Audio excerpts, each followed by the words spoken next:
lights low, camera on me, wave crash in the background. Welcome to the story, stay wavy with the jab TV with the hook. Every round heavy now, better take a good look. Ring bell, gloves up, hear the bass get loud. We make the camera shake. Yo, Artur Beterbiev officially calls out David Benavidez for a fight at light heavyweight. So after David Benavidez's dominant performance win over Anthony Yarde, where he pretty much stopped him, he went on Twitter and said, "All you asked me about Benavidez and Yarde, I saw it. Nothing new for me. We too could have something better, isn't it?" So basically, Artur Beterbiev is saying that he wants all the smoke, okay? Now, Artur Beterbiev, he was supposed to have a fight before the end of this year, but for some strange reason, he pulled out the fight, right? Before that, we were supposed to get the trilogy fight between Artur Beterbiev and Dimitri Bivol. Beterbiev won the first fight, Bivol won the second fight, and, you know, we were supposed to get a third fight this year, but Dimitri Bivol basically froze the negotiations for the third fight because he had a back injury, you know what I'm saying? Something, I think it was a spinal injury or some shit. So Dimitri Bivol just got surgery on his back, and he's not going to be back until next year. Now, the reason why I think Artur Beterbiev pulled out of this fight is because I guess Dimitri Bivol's team contacted him, and, you know, I think that they're officially back in negotiations for a third fight. So I think Artur Beterbiev was pretty much advised to not take a fight before the end of this year and basically just wait until they make the third fight with him and Dimitri Bivol. Because Artur Beterbiev, he's already like 41, 42 years old, you know what I'm saying?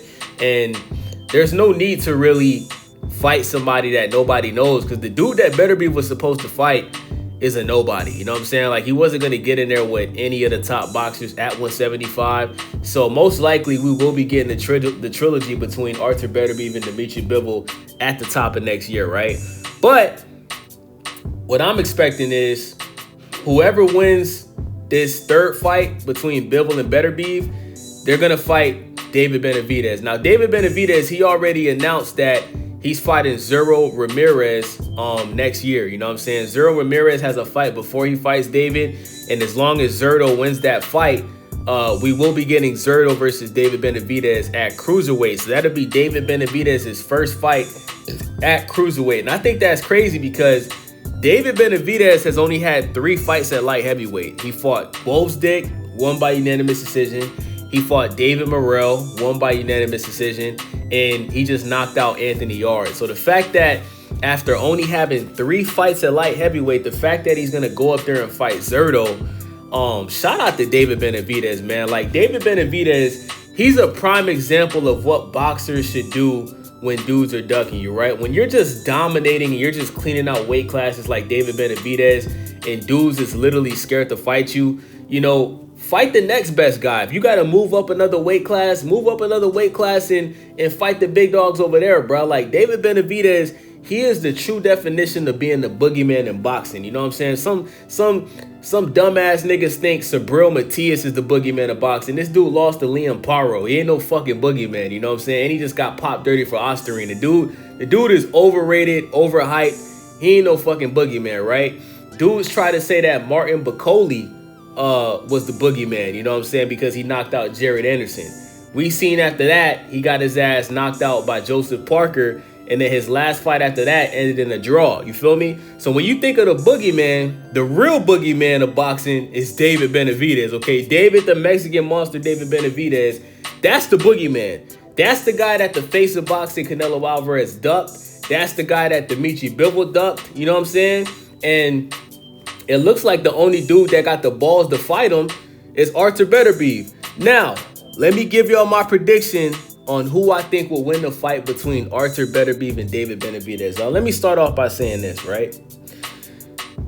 David Benavidez is in my top 5 when it comes to my favorite current boxers, okay? A lot of people think that I don't like David Benavidez because, listen, I did pick Anthony Yarde to knock out David Benavidez, right? And boy, was I wrong, okay?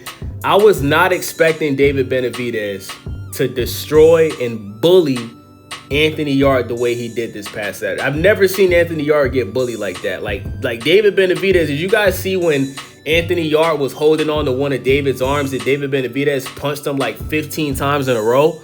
Like, that was crazy, bro. Like, that was an absolute domination, bro. It was some people said they had Yarde winning the early rounds. I didn't see what y'all saw. I thought David was just dominating the whole fight. Okay, I didn't see that power that Yarde showed when he fought Beterbiev and Kovalev. I didn't see it, and I was actually very disappointed and disgusted with Anthony Yarde's performance. It seemed like Anthony Yarde was trying to fight a technical fight, and I was expecting Benavidez to do that. I was expecting Yarde to just, from round one, just start throwing haymakers, and Anthony Yarde was throwing these little weak-ass pity punches, bro, and I couldn't understand why.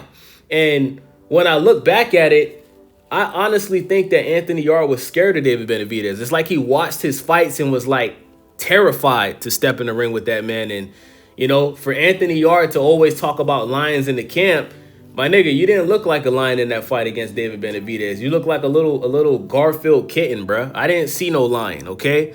Anyway, so my prediction is this, right? I wasn't impressed with David Benavidez's first two fights at light heavyweight. The Gvozdyk fight, I do think he dominated, but I just didn't see that power translate. I thought Gvozdyk was throwing the harder punches in that fight, but David Benavidez did say that he went into that fight with multiple injuries, right? The second fight with David and David Morrell, this may sound crazy, but I actually, like, when I first saw the fight for the first time, I thought Morrell won the fight. I know it sounds crazy, but Morrell dropped David Benavidez. I don't think David Benavidez hurt Morrell at any point in that fight, and I wasn't impressed with that performance at all, especially when you look at the fact that David Morrell only had about 10 fights. He only had about like 10 to 12 professional fights when he fought David Benavidez. So, I mean, based off of experience, you know, David Benavidez should have stopped David Morrell. But it just goes to show that when you move up to a higher weight class and you're fighting bigger dudes that's the same size as you, you're not going to dominate like you was in the weight class before, right? So that's why I was expecting Yarde to stop David Benavidez. But based off of David Benavidez's performance this past Saturday, I actually think that Beterbiev and David Benavidez is a 50-50 fight, okay? But listen, we can't forget that Artur Beterbiev has the highest knockout ratio in the sport of boxing, okay? Besides the two fights with Dimitri Bivol, Artur Beterbiev has literally stopped everybody he has stepped in the ring with, okay? Out of his 22 fights, right, he has stopped 20 opponents, right? Like on some Deontay Wilder type shit. The first 20 dudes that he fought, he stopped all of them by TKO or RTD, which is basically a stoppage, right? Like you're beating somebody's ass so bad that either the referee stops the fight or your corner throws in the towel, right? It wasn't until we saw Beterbiev fight Dimitri Bivol last year and the second fight this year that we seen Beterbiev not stop somebody. And that just goes to show how skilled Dimitri Bivol is. Shout out to Dimitri Bivol. He's also one of my favorite fighters, right? So I gotta be honest with y'all, bruh. Even though Artur Beterbiev is 40 years old, he turns 41 in January, Artur Beterbiev is also in my top 5. And I would pick Artur Beterbiev to knock out David Benavidez. I'm sorry, bruh. Like, listen, I'm not going to pick David because he stopped Anthony Yarde, right? At the end of the day, an older Kovalev knocked out Anthony Yarde. An older Beterbiev knocked out Anthony Yarde 2 years ago. So I gotta go with Artur Beterbiev, bro. Beterbiev won the first fight with Bivol. He arguably won the second fight. Both of those fights were super close, bro. Both fights between Beterbiev and Bivol were extremely close, right? Bivol won the Artur Beterbiev won the first fight by majority decision. Bivol won the second fight by majority decision, right? These fights were razor thin, okay? And listen, man, Beterbiev is just, bro, the man is a monster, bro. You know what I'm saying? Like, the man be chopping trees and shit, fighting with bears over there in Russia, bro, when he's in training camp for fights, man.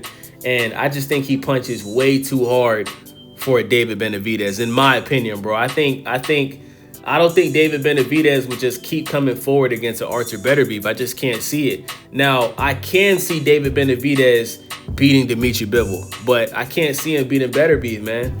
I just think Beterbiev is just a whole different beast at 175. You know what I'm saying? So I hope Beterbiev wins the third fight against Bivol. And hopefully after David fights Zurdo Ramirez, hopefully we can get David Benavidez versus Artur Beterbiev, man. And listen, if David Benavidez knocks out or beats Beterbiev, Beterbiev will retire. He's already 40 years old, bro. You know what I'm saying? So, you know, if David does beat Beterbiev, that'd be a great way of Beterbiev passing the torch to David Benavidez. I wouldn't be mad at all. Both of those guys are in my top 5 favorite boxers right now. But I gotta lean towards Beterbiev, man. Beterbiev is just, he's a monster, bro. He's a monster. The fact that Dimitri Bivol, think about this, right? There's a reason why Bivol had to get back surgery, bro. Like, let's just be honest, bro. Like, when you look at both fights between Beterbiev and Bivol, Bivol obviously took more punishment. Look at Bivol's fights and look at his face in both of those fights. The first fight, Bivol's face was completely fucked up. You know what I'm saying? Like, Beterbiev clearly is the harder puncher. Clearly, right? Bivol was the one that was moving around the ring all 12 rounds, right? Not on some Devin Haney, Jose Ramirez, Shakur Stevenson, Edwin De Los Santos shit. But there's a reason why Bivol moves so much when he fights Beterbiev, because he punches hard, bruh. You know what I'm saying? And I think that has a lot to do why Bivol had to get back surgery, bruh. Like, you just went 24 rounds with the hardest puncher in boxing, you know what I'm saying? So we got to give respect when it's due, man. But shout out to Beterbiev for officially calling out David Benavidez. So now David Benavidez, he really has options, you know what I'm saying? Now he knows if he can successfully get past Zurdo Ramirez, we will be getting David Benavidez possibly versus Artur Beterbiev. So let me know what y'all think about this video, man. It's your boy Wavy, Stay Wavy TV. Make sure y'all subscribe, thumbs up the video, leave a comment, share the video. I'm out. Stay Wavy signing out, ride the tide, no doubt. From the rooftop glow to the neon cloud, you tapped in, so I gotta say love. Like, subscribe, keep the motion above. Until the next wave, we out. Peace.